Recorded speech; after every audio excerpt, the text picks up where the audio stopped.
Magister Pendidikan Islam, Majelis Syuro, Dewan Dakwah Provinsi Jawa Timur yang saya hormati,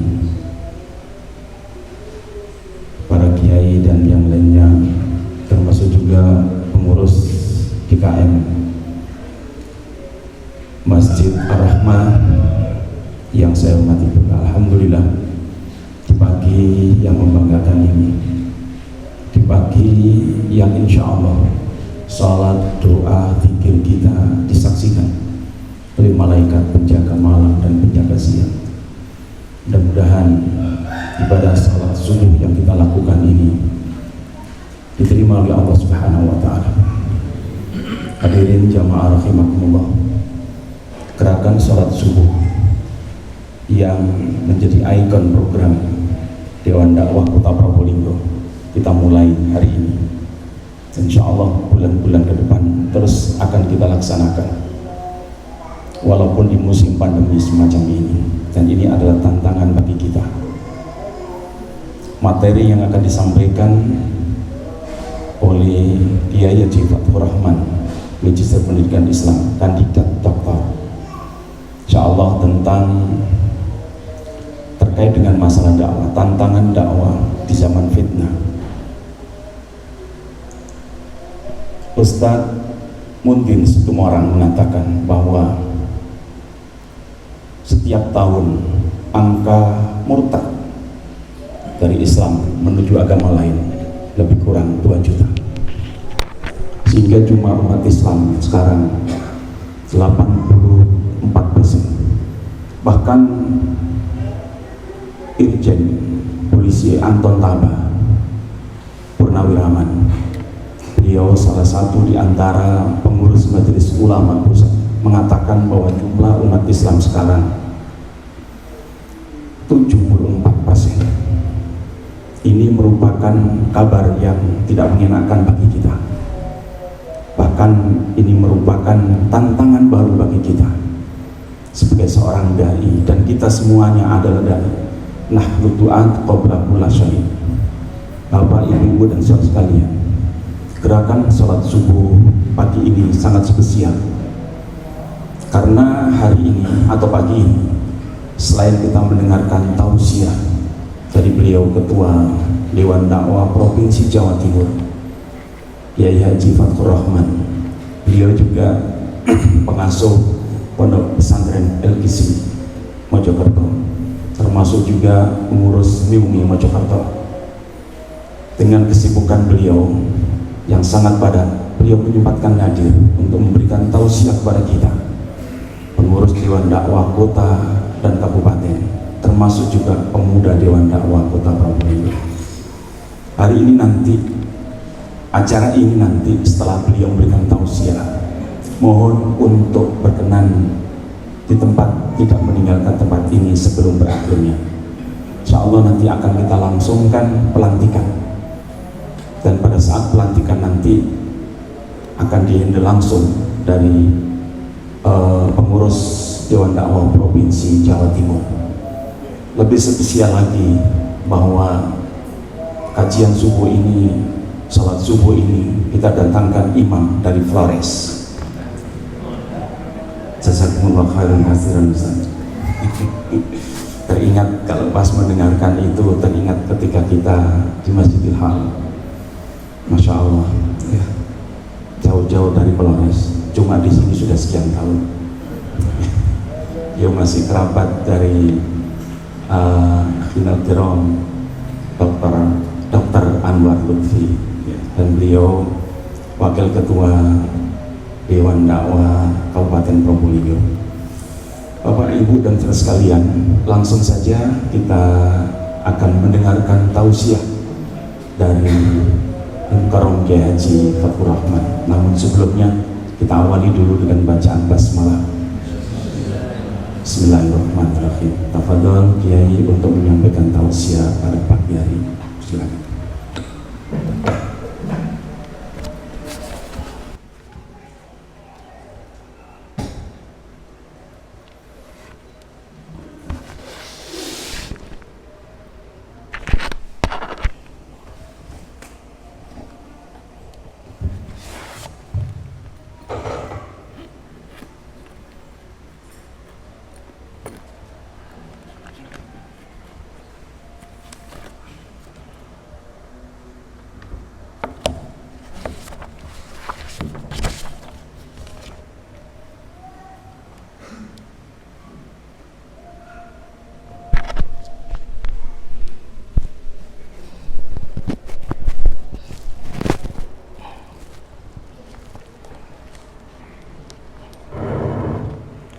Bismillahirrahmanirrahim. Assalamualaikum warahmatullahi wabarakatuh.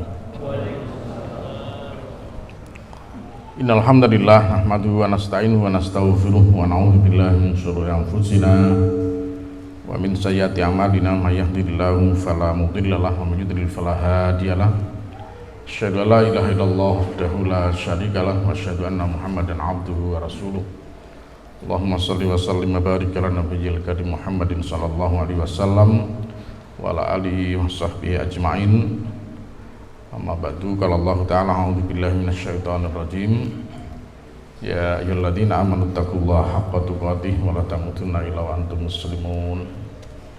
Wa qala Allah aidan wal takum minkum ummati yad'una ilal khair wa ya'muruna bil ma'ruf wa yanhauna 'anil munkar wa ulaika humul muflihun. Shadaqallahul adzim. Bapak Ibu Saudara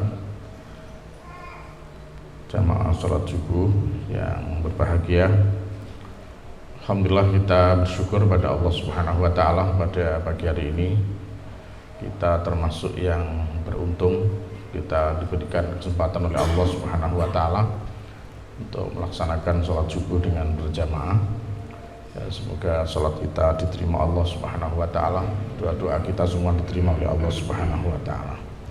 Salawat salam senantiasa tercurahkan kepada Rasulullah sallallahu alaihi wasallam, Nabi junjungan kita, Nabi yang kita semua berharap kelak di akhirat yang mendapatkan syafaat beliau. Ya, karena kita tidak pernah ragu, kita senantiasa mencintai beliau, kita meridhai agama yang beliau bawa, dan tentu kita ridho dengan Allah Subhanahu wa taala yang telah mengutus beliau. Jadi sehingga insya Allah kita semua adalah orang yang layak untuk mendapatkan syafaat nanti di hari kiamat. Bapak jamaah sekalian berbahagia,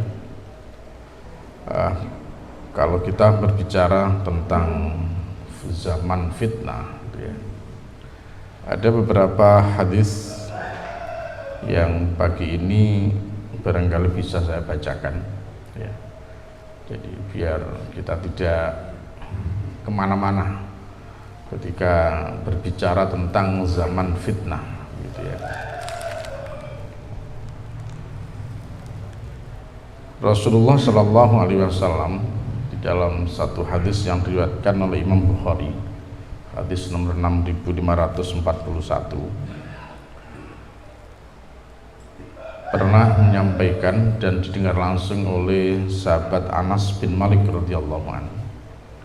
Sehingga ketika ada sahabat-sahabat datang kepada Anas bin Malik menyampaikan beberapa keluhan, ya, terkait dengan situasi yang dialami pada waktu itu, maka Anas bin Malik berpesan kepada mereka, isbiru, bersabarlah kalian, fa innahu la ya'ti 'alaikum zamanun illa alladhi ba'dahu syarrun min.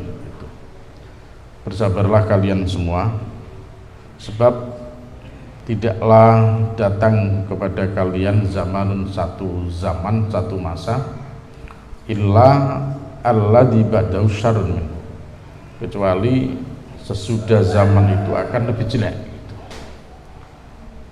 Dan beliau sampaikan hatta talqaw rabbakum, sampai kalian semua nanti bertemu kepada Rabb, bertemu kepada Allah. Nah, begitulah sami'tuhu min nabiyyikum sallallahu alaihi wasallam. Ya, begitulah aku pernah dengar Nabi sallallahu alaihi wasallam menyampaikan. Jadi ma'asyiral muslimin rahimakumullah, hadis yang pertama ini ya mengingatkan pada kita semua bahwa ya memang kita pada saatnya nanti ada di dalam satu masa, ada dalam satu zaman yang zaman itu disebut syarr gitu. Zaman sudah kacau, zaman itu sudah tidak karuan, zaman sudah tidak jelas begitu. Jadi segala sesuatunya sudah tidak jelas lagi, kacau balau gitu, dalam segala perkara, dalam segala hal gitu. Dan kita diingatkan oleh Anas bin Malik, isbiru, bersabar kalian gitu. Ya, bersabar bukan berarti kita diam, maksudnya tentu kita mesti harus tenang di dalam menyikapi zaman yang seperti itu, sehingga langkah-langkah yang akan kita tempuh menjadi efisien gitu ya, menjadi tepat ya, menjadi tidak salah begitu. Jadi butuh kesabaran, butuh ketenangan, butuh ya kecakapan sehingga kita tidak salah di dalam menyikapi zaman itu. Nah, ini hadis yang pertama. Kemudian hadis yang kedua diingatkan juga kita di dalam riwayat At-Tabrani ya, dijelaskan bahwa innakum qad asbahtum fi zamanin katsir fuqaha, bahwa sungguh saat ini kalian hidup di mana banyak para fuqaha, banyak ahli fikih, tapi qalilun khutabau, sedikit orang yang ahli khutbah, ahli pidato gitu, sedikit penceramah gitu. Jadi diingatkan dulu generasi sahabat, generasi tabi'in itu yang paling banyak adalah ahli agama gitu ya, ahli fikih, ahli agama, ahli din itu, tidak banyak penceramah gitu. Tetapi kemudian di akhirnya ini ya, wasaya timim ba'dikum zamanun qalilan fuqaha, tapi akan datang zaman kamu nanti sedikit orang yang faqih, sedikit orang yang ahli agama ya, tapi katsirun khutaba'u, banyak orang yang ahli pidato gitu. Jadi masalah muslimin rahimakumullah, ini sesuatu yang menarik sebenarnya gitu. Jadi sudah diingatkan jauh hari dulu, yang paling banyak itu ya orang yang ahli fikih gitu, orang yang ngerti agama, orang yang ahli agama itu banyak, yang ahli pidato tidak banyak gitu, tidak banyak ngomong kalau orang dulu itu, zaman dulu itu. Tapi sekarang yang paling banyak itu orang yang pintar ngomong gitu. Di mana-mana banyak orang pintar ngomong, karena Indonesian Idol aja juga mencari bakat orang yang pintar ngomong kan begitu. Nah, jadi masalahnya adalah ini perlu nanti kita perjelas lagi ya, ada redefinisi tentang dakwah gitu ya. Apakah dakwah itu memang sama dengan khitobah gitu kan begitu ya. Jadi saya pikir ini juga penting untuk kita rumuskan ya. Kalau Muhammad Natsir, saya baca dalam risalah-risalah beliau ya, insya Allah nanti itu sudah kita siapkan dalam satu buku, mudah-mudahan bulan depan sudah bisa terbit dan akan kita bagikan ke pengurus-pengurus Dewan Dakwah Kabupaten Kota se-Jawa Timur insya Allah gitu ya, tentang sekilas Dewan Dakwah Jawa Timur gitu ya. Nah, kalau saya baca beliau Muhammad Natsir ya, terkait dengan masalah-masalah ini, beliau sangat tajam mengingatkan kepada kita semua bahwa dakwah itu bukan hanya bermakna tablik gitu ya, apalagi dakwah itu hanya dimaknai dengan khutbah, dengan ceramah begitu ya. Saya melihat lebih jauh di dalam buku beliau Fiqh Dakwah, bahkan beliau menggambarkan seorang dai itu ibarat sebagai seorang petani gitu. Panjang sekali, menarik itu. Jadi seorang petani kalau ingin hasil tanamnya, maka tidak bisa tiba-tiba dia langsung datang menanam, tidak bisa. Tapi dia harus mengenali betul ya, secara detail, secara rinci bagaimana sifat-sifat tanah itu, keadaan tanah itu seperti apa, sampai pada kesimpulan nanti tanah ini yang paling cocok untuk tanaman apa begitu, sampai kemudian bagaimana nanti tata cara pengelolaannya dan seterusnya, sampai kemudian panen dan bagaimana setelah itu panen begitu. Artinya saya melihat bahwa pesan beliau ya, berdakwah itu tidak pernah akhir gitu, berdakwah itu tidak bisa instan gitu. Jadi dakwah itu ternyata butuh ketelatenan, butuh kesabaran gitu ya. Apalagi yang kita hadapi ini adalah manusia gitu, maka kesabaran, keuletan itu menjadi penting ya. Sampai dalam Al-Quran aja kalau kita lihat di surat Taha ayat 130, a'udzubillahi minasyaitonirrajim, fasbir ala ma yaqulun fasabbih bihamdi rabbika qabla tulu'i syams ila ghurubiha wa min ana il fasaqi wa atrafan nar la'allaka tarda. Rasulullah aja sampai diingatkan oleh Allah, fasbir ala ma yaqulu. Wahai Muhammad, bersabarlah kamu terhadap apa-apa yang nanti akan dikatakan kepada kamu. Karena mad'u, orang-orang yang kita dakwah itu bisa bicara macam-macam gitu. Mereka senang juga ngomong, tidak senang juga ngomong. Yang diomongkan juga akan bermacam-macam gitu. Nah, oleh karenanya seorang dai itu butuh kesabaran, butuh keuletan, ya butuh ilmu dan seterusnya lah begitu. Nah, jadi masalah muslimin rahimakumullah, diingatkan di dalam riwayat ini bahwa kalau dulu zaman Rasulullah, para sahabat, zaman tabi'in, zaman tabi'in, ya, yang banyak adalah orang-orang yang ahli fikih, ahli-ahli agama, tidak banyak yang ahli pidato. Tapi sekarang justru kebalik, ya, dikatakan akan datang kepada kalian satu masa qalilun fuqaha'u, tidak banyak orang yang ahli fikih, orang yang ahli agama gitu, ya, tetapi katsirun khutaba'u, ya, banyak orang yang ahli pidato gitu. Nah, jadi masalah muslimin, pidato itu adalah bagian daripada dakwah, sehingga ya tentu saja ya pidato itu menjadi bagian penting, ya, termasuk pekerjaan penting yang harus dikuasai oleh seorang dai gitu. Kemudian riwayat yang ketiga itu ada di dalam riwayat Imam Malik yang disahihkan oleh Al-Hafidz Ibnu Hajar dalam kitab Fathul Bari juga sama, ya. Jadi kalau zaman sahabat Nabi hidup di zaman itu banyak fuqaha, sedikit qurra, sedikit ahli baca Al-Qur'an, ya, tetapi akan datang zaman kepada manusia fuqahanya sedikit, banyak ahli baca Quran. Makanya sekarang di mana-mana orang ahli baca Quran banyak gitu. Bahkan harus ada pesantren khusus untuk baca Quran itu. Dan ini menarik, di mana-mana ada begitu. Ya. Jadi pesantren-pesantren hifdzul Quran banyak sekali sekarang itu. Bahkan menjadi tren. Ya, menjadi tren. Apalagi kemudian ada iming-iming itu.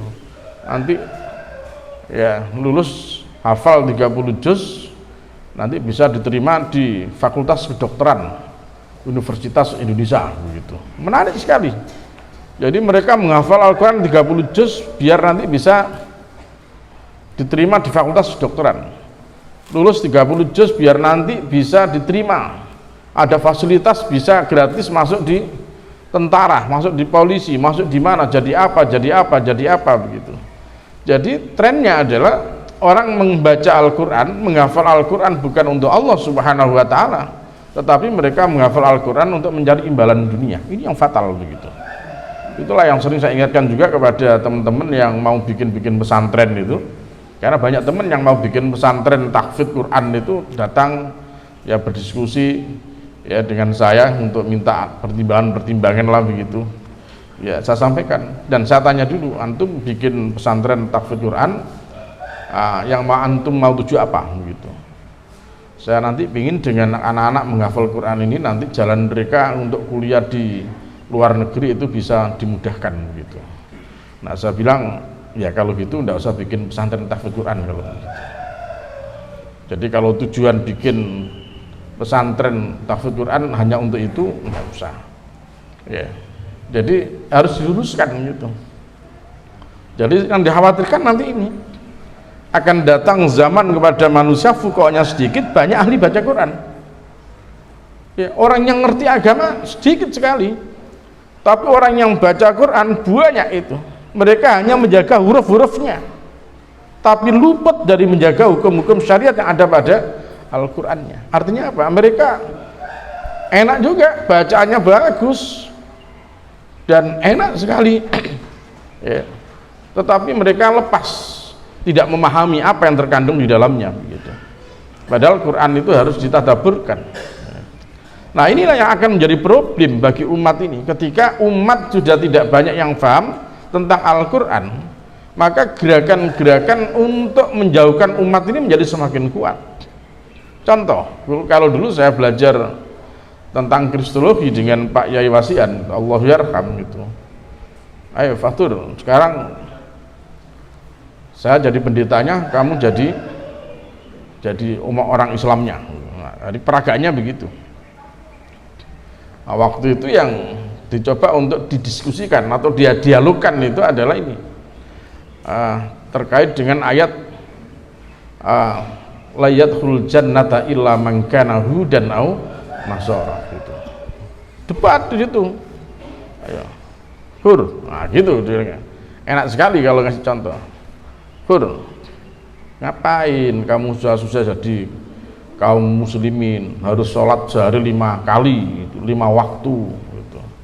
Padahal Quranmu sendiri lu sudah ngomong la yadkhulal jannata illa man kana hudan aw nasara, bahwa mereka tidak akan bisa masuk surga, tidak akan bisa masuk, la yadkhulal jannah, tidak akan bisa masuk surga, lan ora bakal gitu, tidak akan bakalan bisa masuk surga illa man kana hudan aw nasara, kecuali dia harus milih jadi Yahudi atau Nasrani gitu. Quran itu gitu, Quranmu sendiri itu. Coba ini kalau Fathur ini tidak ngerti, tidak pernah belajar Quran, ya kemudian didalili sama orang pendeta seperti itu, kira-kira kayak apa gitu. Loh iya ya, ternyata Qurannya sendiri ngomong Yahudi atau Nasrani yang masuk surga, terus ngapain dia harus jadi muslim kemudian harus sholat 5 waktu, pagi-pagi bangun, sementara mereka pagi masih tidur enak sekali gitu, tidur nanti jam 7 baru bangun, sarapan, berangkat kerja, sementara yang muslim tidak begitu. Padahal Qurannya orang muslim, mereka mengatakan tidak akan bisa masuk surga kecuali orang Yahudi atau Nasrani gitu. Ini kira-kira kalau jenengan didatangi pendeta atau didatangi orang Nasrani begitu, satu misal gitu ya, kira-kira jenengan jawabnya bagaimana? Nah, karena ngaji dan paham, maka dia mengatakan util ka'amani, itu angan-angan mereka itu. Qul hatu burhanakum in kuntum. Nah, itu karena paham, karena ngaji, bukan hanya dibaca tok Al-Qur'annya gitu. Tapi kalau hanya dibaca tok, kemudian tidak dicoba untuk, bukan dicoba, tidak didalami, tidak ditadaburi, itu bisa celaka juga kita gitu. Ya kena dalil-dalil begini sama orang lain, tolak-tolak kita gitu. Nah, apakah umat kita adalah umat yang paham dengan Al-Quran begini? Ya, kalau hanya umat kita ini bisanya baca saja, tanpa kemudian kita arahkan bagaimana mereka harus memahami isinya, ya jangan lupa kalau kemudian banyak gerakan-gerakan yang berusaha untuk ini menyesatkan kita. Apalagi saat ini begitu kan. Tantangan besar, berat sekali perjuangan kita. Ya, karena gerakan-gerakan sekularisme, liberalisme itu sudah terbangun mulai dulu. Tahun 70-an di Indonesia ini sudah mulai terbangun rapi gitu. Zamannya Profesor Harun Nasution itu dengan bukunya Pembaharuan Islam itu. Ya. Masya Allah itu luar biasa mereka, orang-orang pinter. Sampai kemudian dilanjutkan oleh penerusnya Profesor Nurholis Majid dan seterusnya, sampai yang muda. Siapa itu? Yang paling muda Ulil Absar Abdallah. Itu yang paling muda gitu. Oh, semua agama itu sama kok gitu. Semua agama itu sama. Ya. Bahkan ada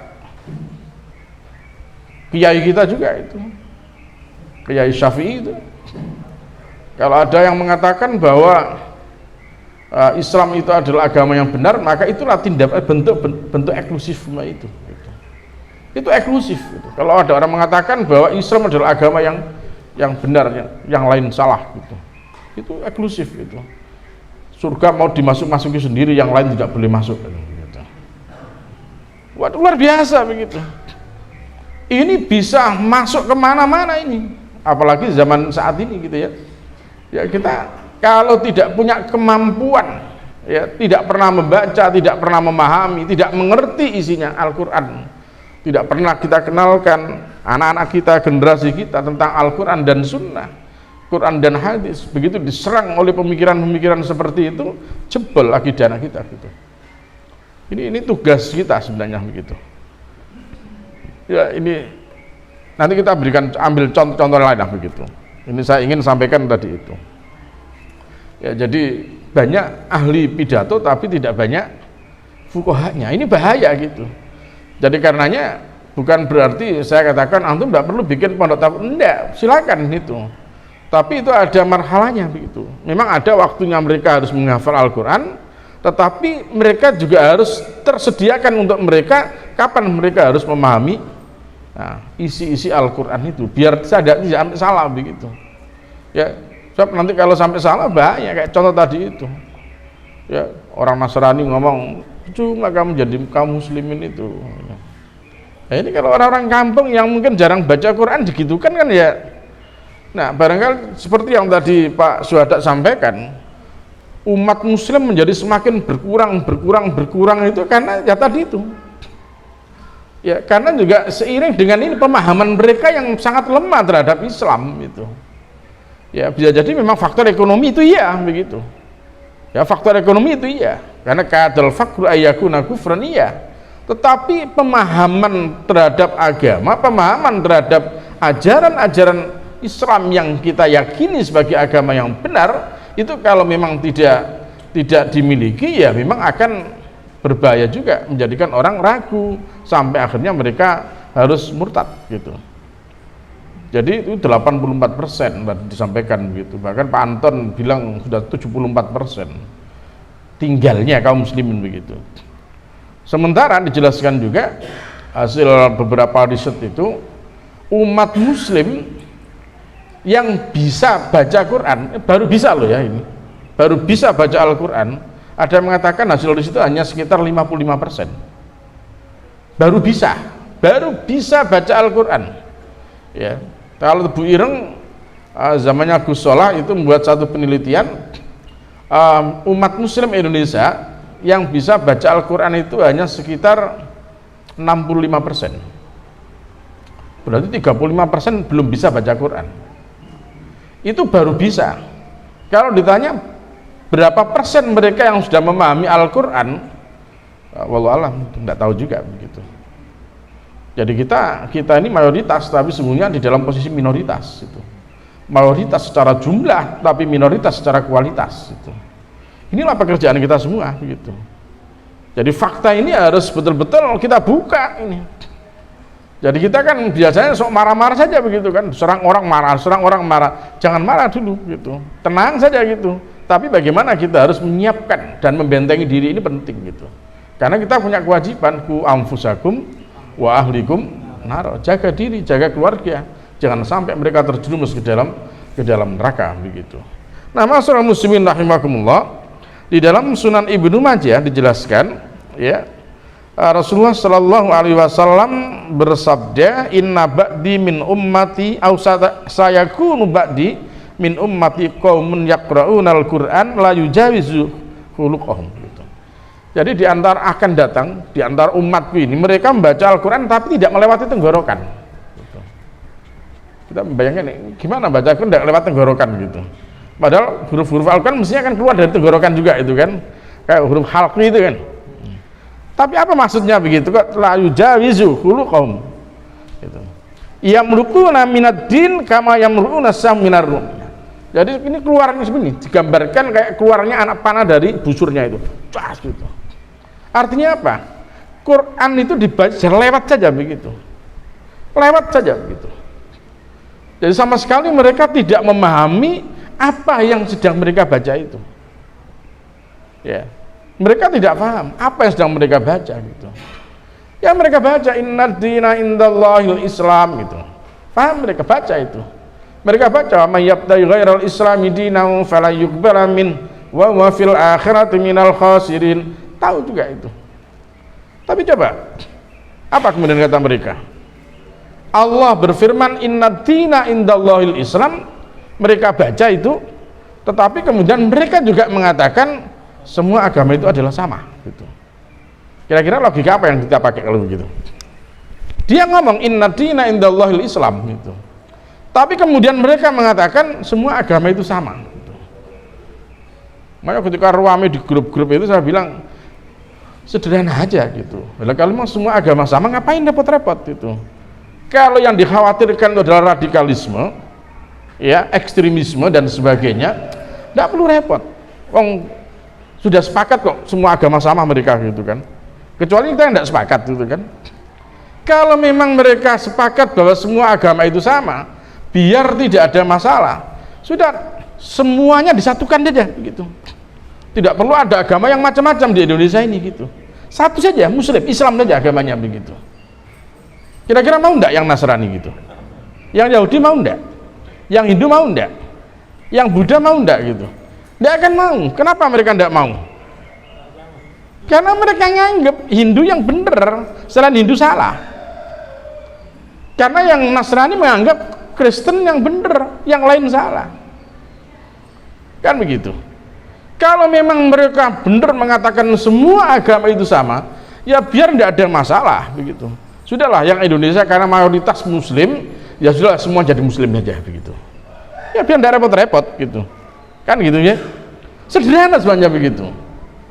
Tapi kenapa ketika bicara dalam konteks semua agama sama, tapi ternyata tidak ada solusi itu? Kalau saya usulkan itu, oke lah, kayak di Filipina.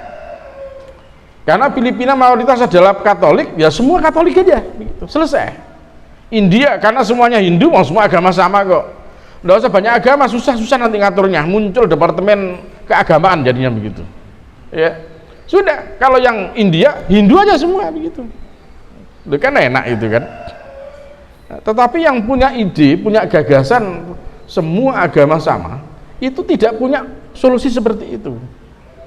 Loh, pertanyaannya, loh, terus kalau gitu ada apa? Kan begitu. Kalau gitu ada apa? Kenapa kok selalu berputar-putar di sekitar itu aja mulai dulu gitu kan? Kok tidak bisa memberikan solusi seperti itu? Kalau saya begitu. Jadi biar tidak bingung, semua agama sama kok bingung gitu. Ngapain daripada gegeran ini di sana bangun gereja karena masyarakat di situ tidak sampai 50 kakak yang pemeluk Nasrani, maka tidak bisa bikin gereja. Kaum muslimin yang di sana kebetulan pas di sana mayoritas bukan kaum muslimin, tidak bisa bikin masjid di sana gitu. Daripada ribet bikin gereja dan masjid dan seterusnya, ya mendingan sudah tidak usah perlu ada gereja, masjid aja semuanya begitu. Kenapa? Karena di sini kaum muslimin mayoritas. Atau mungkin disepakati, oke lah, mana? Ya NTT untuk agamanya NTT semua Nasrani ya, misal begitu. Nah terus yang tidak muslim, yang muslim gimana? Hijrah. Ya kan? Jadi biar enak begitu, dikumpulkan aja begitu. Satu misal begitu. Jadi solusi-solusi itu mesti harus ada daripada terus ngomong mulai dulu. Saya dengarkan aja sampai kesel itu. Di bulan baleni itu kayak gitu. Tapi kembali lagi karena memang ini adalah persoalan penting bagi mereka, maka walaupun di bulan baleni ya tidak belenger kayak kita begitu loh. Karena makan itu juga penting, maka setiap hari ya makan itu. Esok makan. Nanti sarapan kita di sini udah khawatir itu karena makan itu penting, maka pagi sarapan kita, nanti siang makan, sore atau malam makan lagi begitu. Jadi sehari makan sampai 3 kali yang wajib itu, belum makan yang sunnah gitu, camil ini itu dan macam-macam gitu gitu. Nah hari ini begitu, besok masih begitu lagi, lusa begitu lagi, terus itu gak bosan ya mangan terus begitu. Sama, mereka tidak pernah bosan gitu, tidak pernah bosan untuk menyampaikan ide-ide, gagasan-gagasan mereka. Ya karena memang ada kepentingan tadi itu, ya ada kepentingan. Paling tidak, ya dengan itu paling tidak dia akan lumayan dapat anulah gitu. Ya dapat aradun minat dunia lah, kira-kira begitu. Ya, jadi bukan gitu. Karena saya melihat kira-kira sebelum corona ya, 2 tahun setengah yang lalu ya, saya pas terakhir ke Makkah itu saya melihat peristiwa amat ini kan saudara saya Ulil Absar gitu kan, dia duduk berdoa menghadap Ka'bah gitu, dosa itu nang Ka'bah gitu kan, itu ini berdoa ini kan Ulil ini gitu, tapi saya diam aja loh, ini Mas Ulil loh, ini Ulil Absar Abdallah ini Mas Ulil berdoa serius dia di depan menghadap ke Ka'bah itu. Terbayangin dah, ini Mas Ulil saya ngomong semua agama sama iki gitu kan. Ya, ternyata juga berdoanya khusyuk juga di sini gitu. Nggak eman gitu kan. Nah, jadi jamaah sekalian berbahagia, saya kira kalau kita ngomong problem, ya ini problem umat gitu.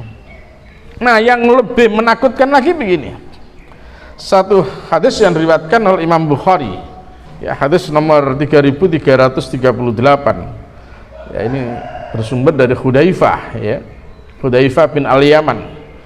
Dia mengatakan, kana nas yas'aluna Rasulullah sallallahu alaihi wasallam anil khair wa kuntu as'alu anis syarr. Kata Hudzaifah, ini sahabat-sahabat banyak yang bertanya kepada Rasul tentang kebaikan, tentang sesuatu yang baik, tetapi saya justru tidak. Saya bertanya kepada beliau tentang yang syarr, yang jelek, yang buruk gitu. Karena saya betul-betul khawatir, ya, kalau nanti yang buruk itu ayyudrikan. Kalau kita tanya yang baik-baik, mendapatkan kebaikan, tidak ada masalah. Ya, yang saya khawatirkan kita tidak pernah tahu tentang keburukan, tiba-tiba kita nanti mendapati zaman yang buruk itu, mendapati situasi yang tidak baik itu, gimana nanti kita begitu? Itu kecerdasan Hudzaifah, ya. Jadi bertanya itu kadang-kadang memang ada kualitasnya gitu ya, orang bertanya itu, ya. Saya yang paling kesel kan begitu, kadang-kadang pertanyaan dibolan-balani tapi tidak prinsip pertanyaan itu hanya pertanyaan untuk nembak orang saja gitu, paling nggak suka ya begitu. Ini pertanyaan tidak berkualitas belas itu gitu kan. Pertanyaan berkualitas, pertanyaan yang bagaimana ini ya punya wawasan itu pertanyaan itu. Ya kayak Hudzaifah begini. Ketika semua orang bertanya kepada Rasul tentang yang baik-baik, justru malah beliau bertanya kepada Rasul tentang yang syarr, yang buruk begitu. Karena khawatir kalau nanti beliau ini akan mendapati keburukan itu. Gimana respon kita kalau mendapati seperti itu? Kemudian bertanyalah beliau, ya Rasulullah, inna kunna fi jahiliyatin wa syarrin. Ya Rasulullah, kita ini dulu ada di jahiliyah ya Rasulullah, ada dalam situasi yang buruk wahai Rasulullah. Faja'anallah bihadal khair, maka Allah datangkanlah kepada kami kebaikan, ya, bihadal khair, ya, dengan Islam ini. Ya Rasulullah, fahal ba'da hadzal khairi min syarrin, apakah setelah yang baik ini nanti akan datang keburukan ya Rasulullah gitu. Kalau Nabi menjawab na'am, iya gitu. Jadi dulu jahiliyah, kemudian datanglah Islam, didatangkan oleh Allah Islam, ya, jadilah mereka umat yang tercerahkan semua gitu, menjadi manusia yang berperadaban tinggi gitu. Ya Rasulullah, setelah manusia dalam keadaan yang seperti ini, apakah nanti akan datang yang buruk ya Rasulullah? Beliau menjawab na'am gitu. Saya bertanya lagi, wahal ba'da dzalika syarri min khair, ya Rasulullah, apakah sesudah yang jelek nanti akan datang kebaikan lagi ya Rasulullah? Qala na'am gitu. Ya, wa fihi dahrun, tapi ingat, di dalam kebaikan itu sudah tidak terang kembali seperti awal, sudah ada dahonnya gitu. Jadi apa dahon itu ya? Dahon itu asap, sudah berkabut, sudah berasap, sudah kotoran itu ya. Jadi tidak terang amat, jadi begitu. Wes buruk-buruk dedek begitu. Jadi baik tapi sudah buruk-buruk tidak karu-karuan begitu. Qultu wa ma dahanuhu ya Rasulullah, apa dahonnya wahai Rasulullah? Kemudian beliau menjawab, qaumun yahduna bi ghairi hadi, nanti akan muncul sekelompok kaum yang mereka memberikan petunjuk bi ghairi hadi, dengan tanpa petunjuk, dengan bukan petunjuk yang dipakai gitu. Karpe dewe gitu. Dan nanti ada kaum yang kesana kemari, mereka memberikan petunjuk kepada manusia, tetapi yang dipakai itu bukan petunjuk Rasulullah. Nah, terus gimana kalau begitu? Ini yang dikhawatirkan Hudzaifah ya ini gitu. Kata Rasulullah, ta'rifu minhum matungkil, kamu kenali mereka tapi kamu juga tidak akan senang kepada mereka gitu. Coba kalau kita ngomong zaman fitnah, ini kan terjadi sekarang gitu kan. Waduh, berapa banyak orang yang pintar ngomong ini ngomong itu, dan banyak sekali orang yang pintar ngomong gitu ya. Mereka bicara tentang Islam begini gitu. Tapi kita sendiri tidak cocok gitu. Gimana Gimana sih gitu? Ya. Jadi makanya majelis ulama kemudian mengharamkan paham pluralisme itu, ya memang mereka bicara pakai dalil, pakai ayat, pakai Quran, pakai hadis, mereka bicara itu, ya, tetapi tidak berdasarkan petunjuk yang benar gitu.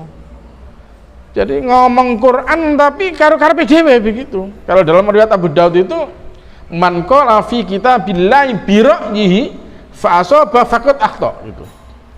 Jadi siapa yang berbicara tentang Al-Quran hanya semata-mata dengan ra'yunya gitu, ya, bukan dengan bimbingan Allah Rasul, tidak dengan ilmu yang sudah masyhur gitu ya di kalangan para ulama itu, ya, maka walaupun kayak bener tapi salah itu, fa'asobah ngena tapi salah begitu. Nah, contoh kayak tadi itu kan ngomong semua macam-macam tidak karu-karuan kok, iya mantu-mantu tidak paham itu, iya gitu, tapi tetap salah begitu. Seperti dulu zaman Rasulullah itu, Aisyah pernah bertanya kepada adiknya gitu, wahai saudaraku, apa yang anda tahu tentang inna safa wal marwa min syairillah faman hajjal baita tamara fala junaha ali ayat tawafa bihima, sampai akhir ayat itu, Al-Baqarah 158 soal itu ya gitu. Apa kemudian kata adiknya? Ayat itu menunjukkan bahwa orang yang berhaji maupun umroh walaupun mereka tidak sa'i, maka haji dan umrohnya tetap sah gitu. Apa kemudian kata Aisyah? Celaka kau adikku, jadi gitu. Celaka kau adikku, celaka kau saudaraku. Ayat ini diturunkan bukan seperti apa yang kamu omongkan itu gitu. Nah, dijelaskan oleh beliau gitu, kenapa ayat ini turun gitu. Nah, maka sebab nuzul ayat ini juga penting jadinya gitu. Jadi seorang yang berbicara Al-Quran, asbabun nuzul ayat itu juga perlu dimiliki juga begitu. Jadi sehingga tidak ngawur nanti ngomongnya gitu. Padahal ayat inna safa wal marwata min syairillah faman hajjal baita tamara fala junaha ayat tawafa bihima, ini terkait dengan keraguan para umat ya, sahabat Rasulullah pada masa itu. Gimana ya kita mau beribadah di haram ini gitu ya. Ya padahal di sini banyak berhala dulu, banyak berhala. Ya dulu orang-orang jahiliyah juga melakukan tawaf di situ, sa'i di situ. Mereka bertawaf, bersa'i dengan telanjang gitu. Terus gimana ini ya, keraguan muncul itu. Maka keraguan inilah diturunlah ini jawaban Allah Subhanahu wa taala. Fala junaha alaihi ayat tawafa bihima. Tidak ada dosa baginya apabila dia bertawaf antara Safa dan Marwah. Menggunakan kata tawaf di situ ya, karena prinsipnya ya sa'i itu kan hampir sama dengan tawaf juga, muter gitu kan. Jadi makanya Al-Qur'an menggunakan kata tawaf juga gitu. Nah, jadi contohnya seperti itu. Ya, jadi makanya ada tafsir Quran bil Quran, Quran bil hadis, ayat bil ayat, ayat bil hadis, begitu metodologi penafsiran itu. Ya. Jadi bukan menggunakan ra'yunya saja gitu. Nah, yang sekarang banyak adalah orang berbicara Islam dengan ra'yunya begitu. Wah, akhirnya durat ada tidak karu-karuan begitu. Nah, orang yang tidak punya dasar sama sekali, ya kadang-kadang yang mandu-mandu aja dan menjadi pengikut setia juga begitu. Nah, ini bahayanya begitu. Ya. Nah, kemudian Hudzaifah bertanya lagi, "Fahal ba'da dzalikal khair min syarr ya Rasulullah?" Apakah setelah zaman yang baik itu nanti akan muncul keburukan lagi ya Rasulullah? Qala, "Na'am," iya gitu. Rasulullah langsung menyebut tanpa ditanya lagi. Rasulullah langsung menyebut, yaitu du'atun ila abwabi jahannam, yaitu nanti akan bermunculan para duat, para dai yang menyeru kepada pintu-pintu neraka jahanam. Ikan kacau lagi nih gitu. Ini yang dikhawatirkan Hudzaifah semakin tajam lagi gitu. Ya, ini gimana ini Rasulullah menyebut bahwa nanti akan bermunculan duat, ya, dai yang menyeru kepada pintu-pintu neraka jahanam. Ya Allah, ini kalau kita tidak diberi petunjuk oleh Allah itu kan ya juga kebingungan kita gitu. Terus mana ini yang harus kita ikuti? Siapa yang harus saya ikuti? Siapa yang harus kita jadikan panutan ini? Siapa yang harus kita dengar? Ya, kalau kemudian muncul ini du'atun ila abwabi jahannam, Man ajabahum ilaiha qadhafu fiyah. Siapa yang mengikutinya, mendengarkannya, mengikutinya, dia akan dimasukkan ke dalam neraka juga oleh Allah nanti. Masalah muslimin rahimakumullah, maka Hudzaifah baru bertanya, "Ya Rasulullah, sifhum lana." Ya Rasulullah, tolong sifatkan mereka kepada kami. Terangkan ya Rasulullah, siapa mereka ini ya Rasulullah? Rasulullah kemudian mengingatkan, hum min jildatina. Mereka itu kulitnya sama kayak kulit kita. Rasulullah tidak berkata kayak kulit saya, bukan. Kalau kulit Rasulullah kan, kulit Rasulullah lebih hitam apa putih? Putih. Rasulullah nggak bandeng, Rasulullah itu kulitnya putih. Tapi Rasulullah tidak menggunakan kulitnya kayak kulit saya, bukan, kulit kita. Jadi itu dinisbahkan kepada Rasulullah dan umatnya juga di mana-mana gitu. Jadi kalau duat itu orang Probolinggo, ya kulitnya kurang lebih ya kayak kulitnya orang Probolinggo, kayak Ustadz orang NTT gitu. Ya kira-kira kulitnya ya kayak orang ini Ustadz tidak jelas ini. NTT kok tidak hitam gitu kan? Nah, saya yang Surabaya aja hitam loh gitu. Nah, jadi gitu. Kulitnya sama dengan kulit-kulit kita, gitu kata Rasul begitu. Kalau orang Amerika sana gimana? Ya. Jadi artinya dai itu akan bermunculan dari kalangan mereka. Jadi tidak perlu harus jauh-jauh orang Indonesia kemudian ke Amerika, tidak perlu. Ya. Mungkin di Amerika sudah ada sendiri, di Jerman ada sendiri, Eropa sendiri, Rusia sendiri. Samin jildatina. Jadi kulit mereka itu sama kayak kulit kita, begitu. Jadi susah juga kalau kita kedatangan orang Jerman, mungkin barangkali kita bisa pasang badan dulu, ada apa ini begitu. Tapi kalau mereka yang datang adalah kayak kita sendiri, tidak ada masalah begitu ya. Kemudian kata Rasulullah sallallahu alaihi wasallam, wa yatakallamuna bi alsinatina, dan mereka berbicara dengan lisan kita gitu. Lisan kita, bukan lisan Arab saja gitu. Jadi kalau orang Madura ya yang ngomong dai-nya itu pakai bahasa Madura gitu. Ini penting ini, oleh karenanya dai-dai kita memang harus disiapkan. Ya. Jangan hanya disiapkan pintar bahasa Indonesia dai-dai kita begitu. Saya pernah diskusi sama Pak Abdul Qadir Baraja gitu, ngobrol panjang gitu. Ustaz, santri-santri antum ajari bahasa Jawa saja sudah gitu. Ajari mereka bahasa Jawa yang benar, nanti mereka berdakwah bahasa Jawa gitu. Kenapa Ustaz itu? Kaum muslimin Indonesia ini mayoritas di Jawa gitu. Kalau kita berhasil menguasai Jawa sudah beres itu gitu.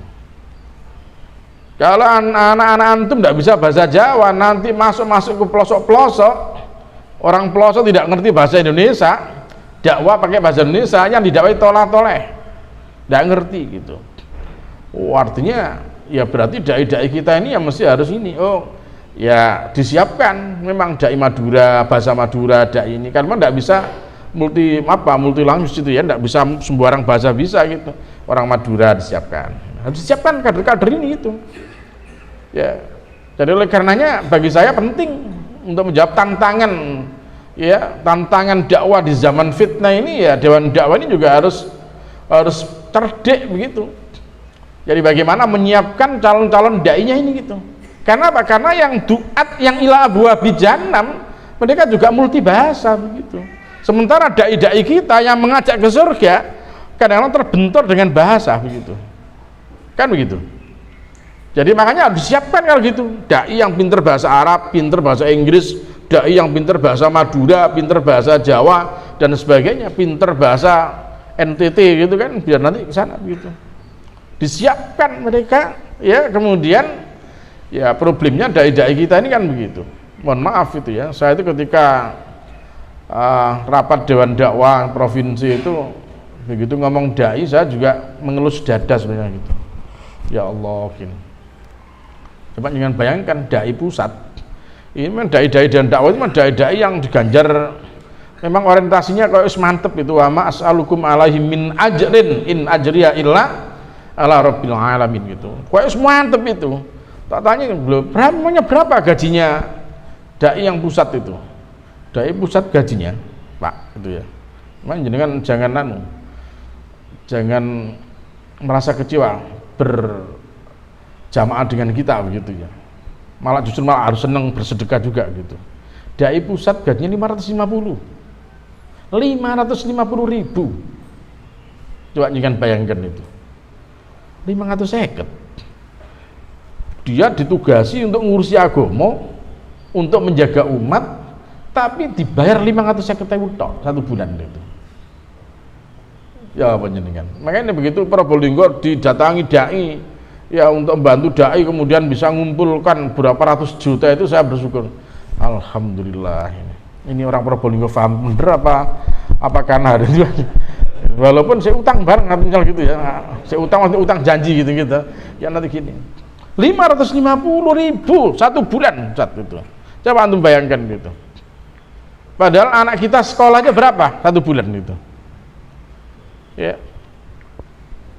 Jenengan putranya sekolah berapa satu bulannya bayarnya? Ayo mboten usah sungkan ngomong. Ya. Sekolah sekarang tidak ada yang murah. Ya. Kok nggak tahu sekolah ini loh, sih bayar kok. Iya kan? Ini corona hampir 2 tahun tidak pernah sekolah anak-anak kita itu, ya masih bayar gitu. Ya paling-paling minta potongan lah begitu kan gitu, minta potongan gitu. Coba antum bayangkan itu 550 gitu. Gaji yang terbesar itu gaji Dewan Dakwah Jawa Timur. Ya, 1 juta. Ya, nah, ini Pak Juwari yang bagian ngurusi dai masalahnya. 1 juta.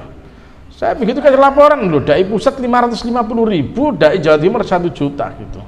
Mereka ditugasi untuk membentengi akidah umat, mereka ditugasi untuk memberikan pemahaman terhadap umat ini tentang Islam gitu, supaya mereka selamat gitu. Dibayar 550. Kira-kira kalau menurut panjenengan pripun? 550 jaluk selamat gitu. Jadi gitu. Masya Allah, saya bayangkan ini dai-dai yang luar biasa ini gitu. Jadi ya ini saya pikir penting lah, jadi PR kita semua gitu. Kenapa kita ragu-ragu itu kan, padahal kalau kita berbicara tentang itu, Masya Allah, innallaha ashtara minal mu'minina anfusahum wa amwalahum bi anna lahumul, padahal ditukar dengan surga loh itu. Harta kita, jiwa kita kan sudah ditukar dengan surga oleh Allah itu, dibeli dengan surga. Kenapa kadang kita ragu untuk urusan-urusan agama itu? Nah, mereka yang bergerak untuk mendakwakan pluralisme itu, ya, yang juga termasuk orang-orang yang mungkin du'atun ila abwabi jahannam ini modalnya besar ini gitu, anggarannya besar untuk biayai mereka ini gitu. Jadi untuk memurtadkan kaum muslimin ini anggarannya besar. Mereka bukan dibayar ratusan ribu mereka, tapi yang disuruh untuk bentengi ini dikai 550.000 tok gitu kan. Nah terus gimana ini kan? Nah ini PR kita ini. Ternyata problem dakwah kita ini ya rumit juga begitu. Ya kadang, nah sekarang aja ya orang mondok itu. Kalau di tempat saya Ustaz, biar saya tidak sungkan-sungkan lah cerita itu ya. Orang mondok di tempat saya 1 bulan 1.600.000 Ustaz begitu. Mondok itu mahal Ustaz tempat saya. Kalau antum jangan tidur mahal, nanti tidak bisa. 1.600.000 mondok di tempat saya itu, ya dengan fasilitas tentunya lah begitu. Tapi dai-nya 550. Loh coba ingin bayangkan itu. Kan gak imbang blas dong gitu. Iki mangan opo dai-ne gitu. Dulu Ustaz Anwar Allah yarham masa arepe mubalek gitu kan mangan kula Allah ahad tok, kula binas. Kula drobil falak. Saya masih ingat itu. Masa ustaz itu kan mangan kula Allah ahad. Kula drobinan kula drobil falak terus gitu. Yo guys warak gitu. Jadi gitu. Itu untuk mengingatkan. Ini mesti kita harus empati itu. Ya dengan para dai kita, ya. Nah ini ayo kita pikirkan bareng-bareng, ini problem umat ini. Kita ngomong panjang lebar tidak karu-karuan di pagi ini, kalau salah satu problem itu tidak bisa diatasi ya masalah masihan begitu. Oleh karena itu tidak perlu panjang-panjang ngajinya jadinya gitu. Jadi sudah cukup jadinya gitu. Ya Pak sudah ada ya. Ya kalau ingin nanti cerita panjang-panjang ya kan. Jadi mereka sama begitu, kulitnya sama kayak kita, bahasanya juga bahasanya sama kayak kita gitu. Qultu fama ta'murni ya Rasulullah. Terus apa yang kau perintahkan kepada kami ya Rasulullah? In adrakani dzalik. Ya, jika saya mendapati itu seperti apa? Gimana? Apa yang harus kami lakukan? Qala talzamu jama'atal muslimin wa imamahum. Ya sudah, kamu harus berkumpul, bersatu, bermulazamah dengan jamaah kaum muslimin dan imam-imam mereka. Jangan tafarruq gitu. Wa'tasimu bihablillahi jami'a wala tafarruq. Dan dewan dakwah, ya, misi dewan dakwah bukan untuk memecah belah umat. Misi dewan dakwah itu adalah untuk mempersatukan umat. Kita ingin bersama-sama kaum muslimin dimanapun untuk menjaga akidah umat ini gitu. Oleh karena itu keberadaan kita ya tentu adalah untuk menyelamatkan umat ini, maka ya mari kita ya menjauhkan sesuatu yang mungkin tidak perlu gitu ya, yang tidak perlu ya. Nah, apalah yang memang itu menjadi tugas kita bersama, yuk kita kerjakan bersama. Mungkin kalau ada yang beda sedikit ya sudahlah, itu urusan yang lain lah begitu ya.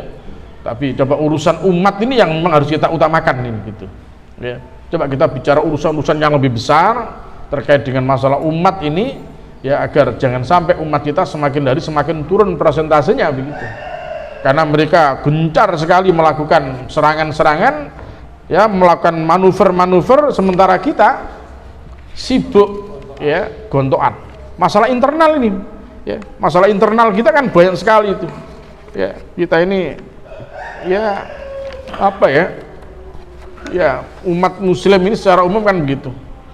Jadi terjadi kejemutan berpikir, muncul fanatisme, sering terjadi ikhtilaf, kemiskinan ilmu dan sebagainya. Ini problem internal kita. Kalau eksternal kita banyak tadi itu ya, termasuk yang paling gres sekarang ya pluralisme itu, yang terulang-ulang kembali, walaupun masih ada banyak, ada relativisme, ada feminisme, ada liberalisme, ada sekularisme, ada komunisme, bahkan ada ismisme yang lain itu ya, aliran-aliran sesat yang merajalela di mana-mana. Saya pikir juga menjadi tugas kita semua.